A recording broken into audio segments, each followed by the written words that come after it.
Calvin Reese was 38 years old, and for 11 years he had been the quiet infrastructure of a life that did not carry his name, while his wife, Brianna, built her interior design consultancy from a 2-client side project into a firm with 4 employees and a featured spread in a regional lifestyle magazine. Calvin handled everything that kept the machine running. He cooked Sunday dinners for her client events. He drove to the city at midnight to pick up freight deliveries she'd forgotten to schedule. He filed her quarterly taxes for the first 3 years because she had said she was too overwhelmed, and he had simply said, "Okay," and learned how to do it. He did not ask for credit. He did not need acknowledgement. He was a civil structural engineer by training, and he understood load-bearing systems. He understood that the most essential part of any structure is the one nobody sees. Then, on a Tuesday afternoon in October, he came home to a large cream-colored envelope propped against a kitchen fruit bowl. Brianna was not there. She had already left for what the post attached to the envelope described as a client dinner. The envelope contained a single document, a prenuptial agreement drafted by an attorney named Colin Hartwell of Hartwell Family Law Associates, dated 3 weeks prior. Calvin set his bag down. He read the agreement from the first page to the last. He read it twice. Brianna's stated position was simple. She was seeking to protect assets she had brought into the marriage and accumulated since, including her firm's equity, currently valued by her attorney at $96,000, and a savings account holding $104,000. The document proposed that in the event of divorce, Calvin would receive no portion of these assets, and that any marital assets would be divided with a 60-40 weighting in her favor given her role as primary income earner. The agreement had been drafted 3 weeks ago. He had not known. He looked at the date again. That was the week they had gone to her sister's wedding in Savannah and held hands on the dock at sunset, and she had told him she didn't say it enough, but she was grateful for him. She had never been more wrong about what she was holding in her hands. Before we jump into the story, comment where in the world you are watching from and subscribe, because tomorrow's story is one you need to hear. The Atticunnal Gray House sat on a corner lot in Decatur, Georgia, on a street with big oaks and cracked sidewalks that nobody had fixed in 15 years. Calvin had bought the house, in his name, with his savings, for months before they married.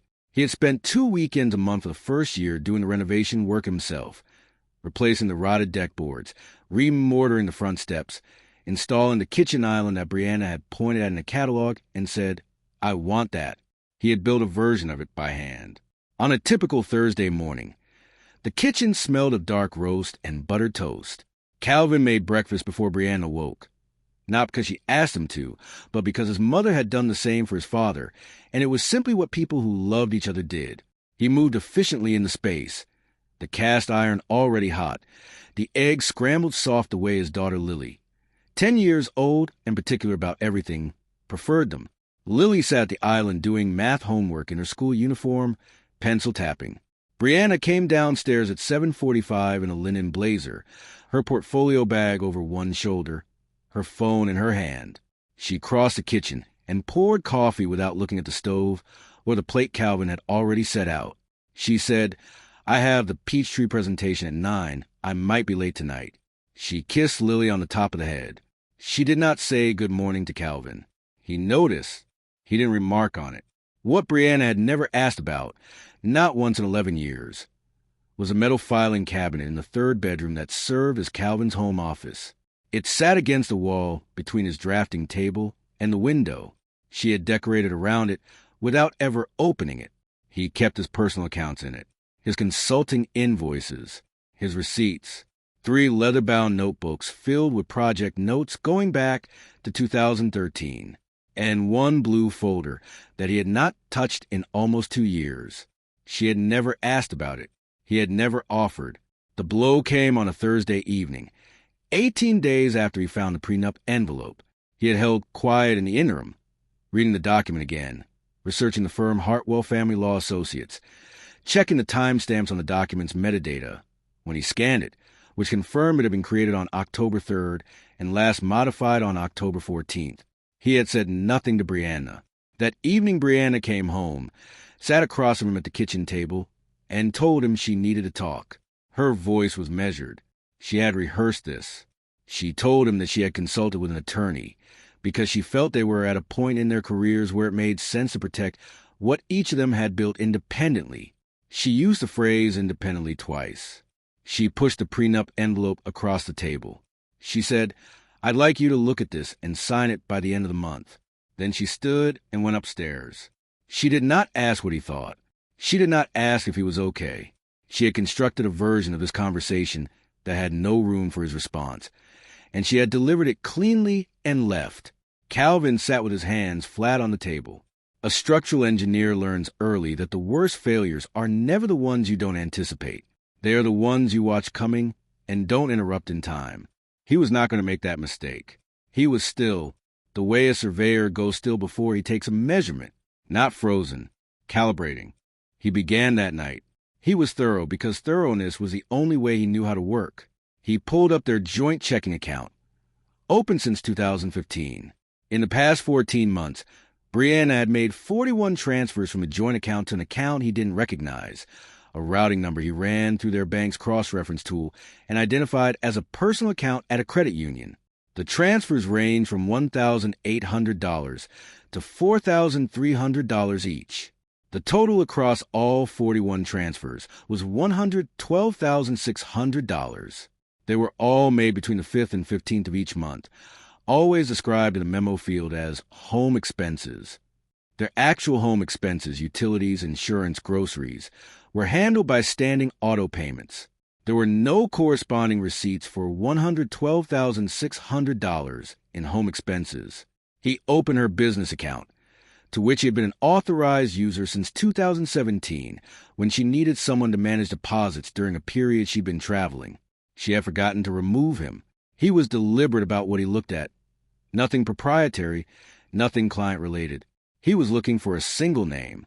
He found on page for the statement history 12 payments over 8 months to a vendor called Durant Design Collective, LLC, each between $6,000 and $9,500, totaling $79,200. He searched the name. Durant Design Collective, LLC, was a registered company in Fulton County.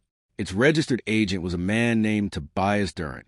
Tobias Durant had a public portfolio website that listed Brianna's firm as a current creative partner. His Instagram profile was set to private. His LinkedIn showed they had 41 mutual connections. He picked up his phone. He called his oldest friend, a man named Grant Ferris, who had been his college roommate and was now a forensic financial analyst working contract cases out of an office in Midtown Atlanta. "I need you to come by tonight," Calvin said. "Bring your laptop." A pause. "Everything okay?" "No, but it will be."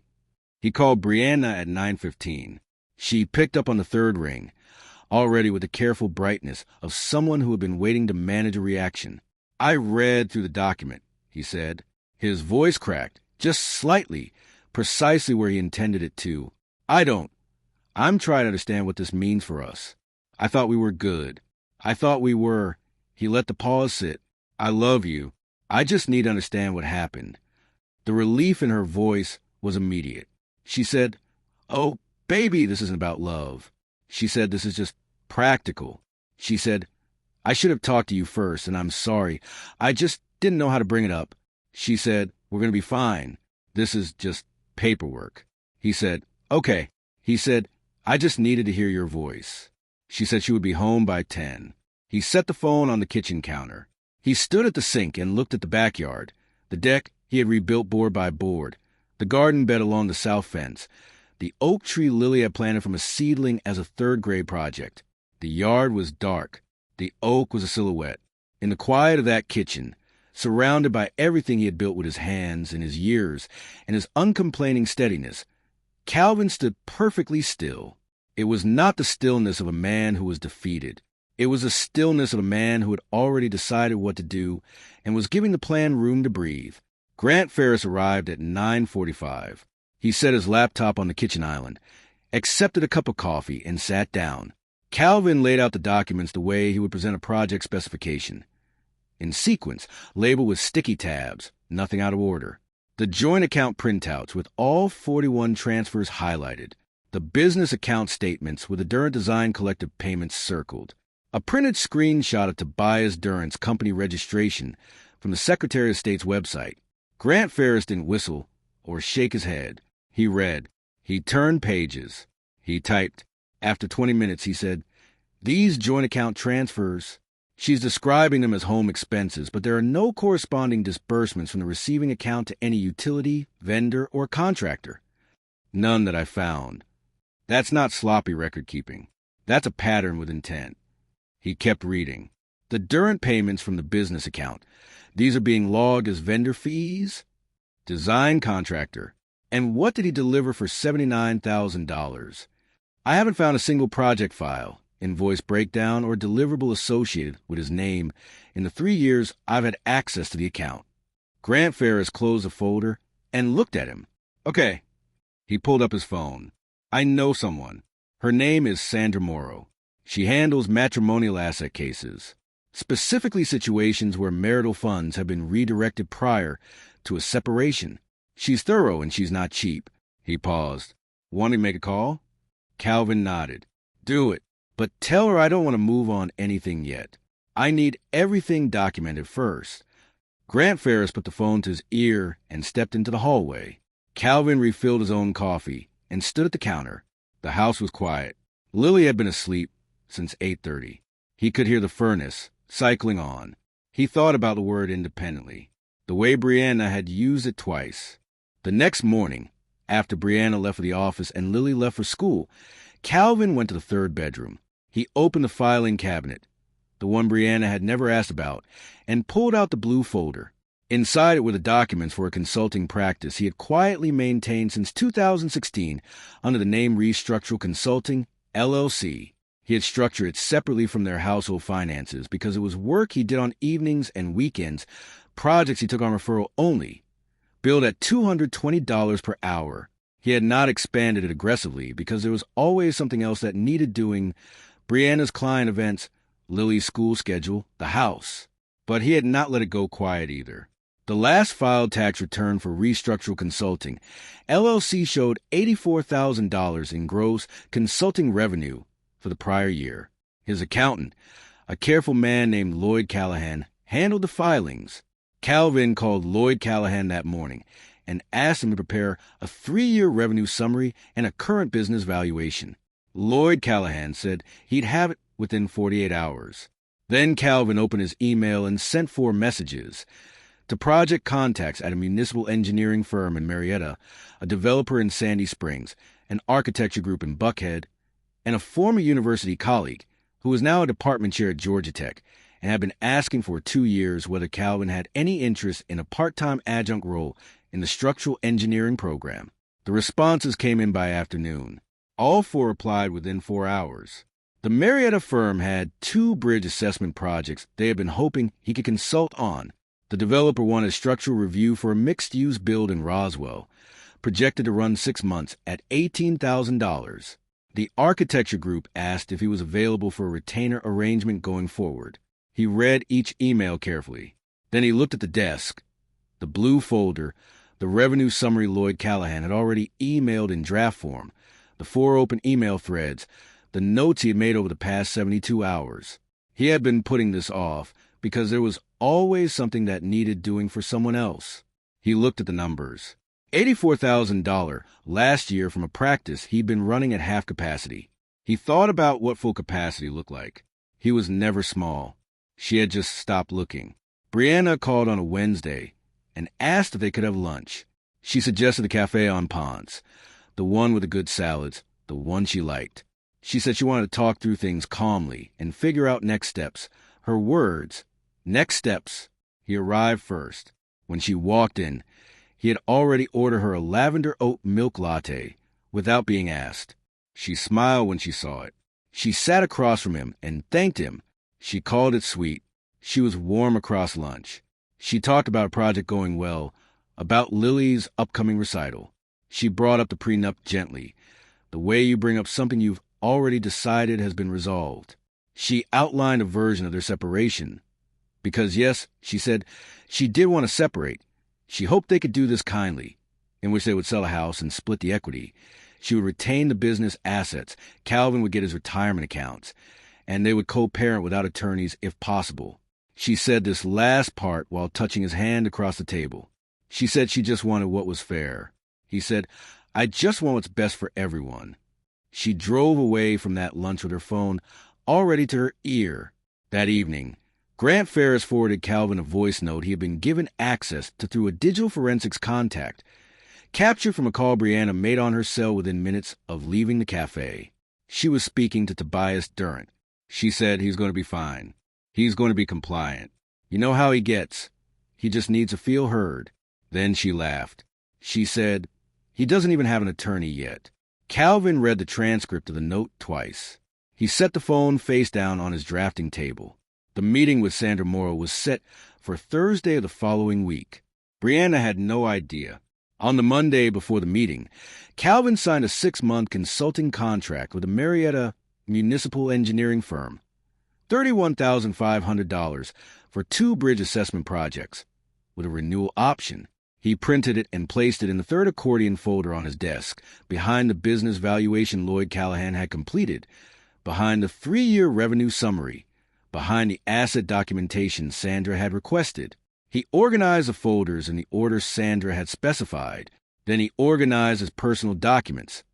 The original deed to the house, purchased for $278,000 in his name in February 2012, for months before the wedding. The receipt showing the $44,000 in renovation costs paid from his premarital savings account. The home's current assessed value, $497,000. Sandra's paralegal called at 3 to confirm the Friday settlement conference. Calvin said, "Thank you. We'll see you then." He looked out the window of the third bedroom at the oak tree in the yard. Lily's tree. It was bare now in November, but the trunk had thickened considerably. It had taken root well. He was not nervous. He was ready. The conference room at Sandra Morrow's firm on Peachtree Street was on the 14th floor and had clean light and a long table. Calvin and Sandra arrived at 8:40. He set the accordion folders on the table in the order they would be opened. Sandra set her own files parallel to his. Her associate, a young attorney named Petra, sat beside her with a tablet and a notepad. Brianna arrived at 9 with Colin Hartwell and a paralegal. She wore a gray blazer he'd seen before. She looked composed and confident.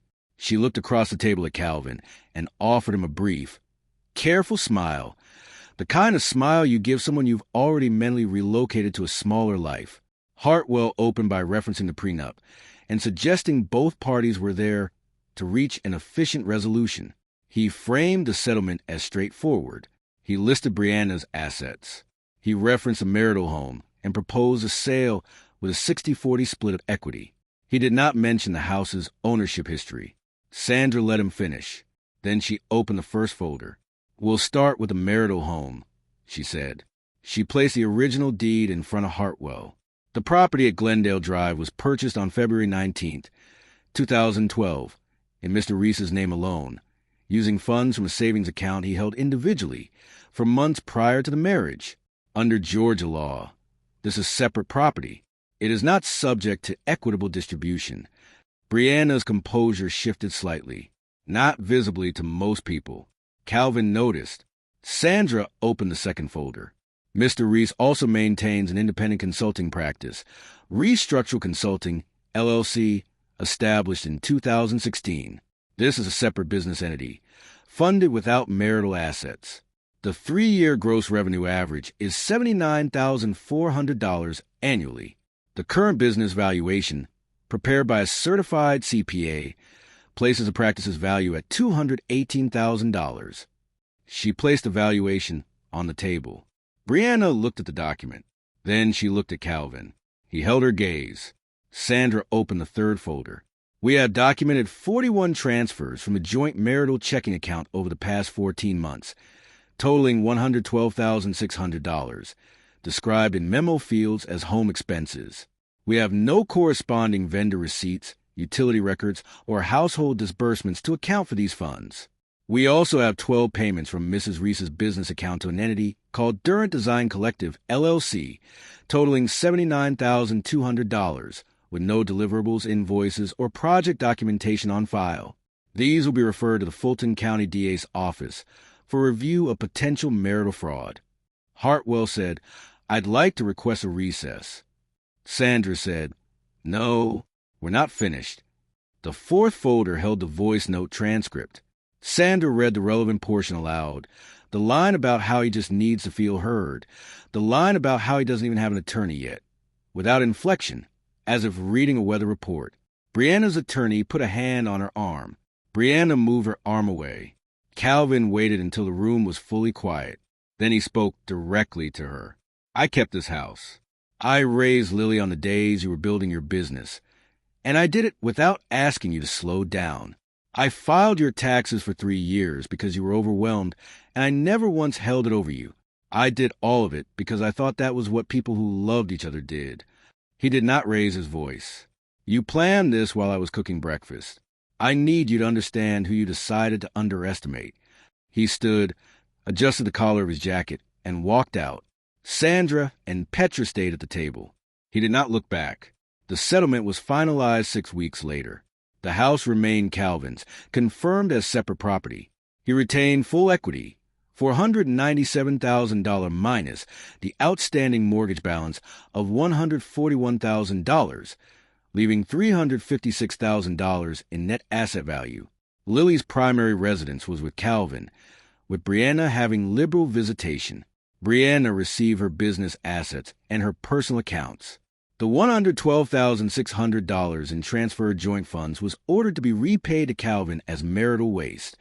Brianna's attorney negotiated this down to $94,000, which was deducted from her share of the remaining joint accounts. The Durham Design Collective referral to the DA's office resulted in a 6-month investigation. No criminal charges were filed, but Fulton County's Business Licensing Division flagged the company for audit. Tobias Durrant's business quietly dissolved the following spring. Brianna's interior design firm had been co-signed on a commercial lease by Tobias Durrant as a personal guarantor.